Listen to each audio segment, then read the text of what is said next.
As the commander of Pacific Air Forces, a senior leader in our Air Force, and an African American, many of you may be wondering what I'm thinking about the current events surrounding the tragic death of George Floyd.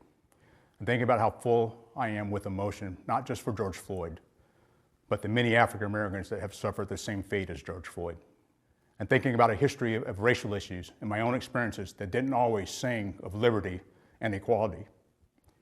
I'm thinking about my Air Force career, where I was often the only African American in my squadron, or as a senior officer, the only African American in the room. I'm thinking about the pressure I felt to perform error-free, especially for supervisors I perceived had expected less from me as an African American. I'm thinking about having to represent by working twice as hard to prove their expectations and perceptions of African Americans were invalid. I'm thinking about the airmen who don't have a life similar to mine and don't have to navigate through two worlds. I'm thinking about how these airmen view racism, whether they don't see it as a problem since it doesn't happen to them, or whether they're empathetic. I'm thinking about our two sons.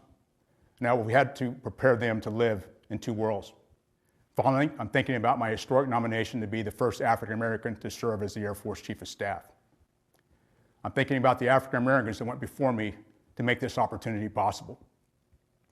I'm thinking about the immense expectations that come with this historic nomination, particularly through the lens of current events plaguing our nation. I'm thinking about how I may have fallen short in my career and will likely continue falling short living up to all those expectations. I'm thinking about how my nomination provides some hope, but it also comes with a heavy burden. That's what I'm thinking about. I want to know what you're thinking about. I want to hear what you're thinking about and how together we can make a difference.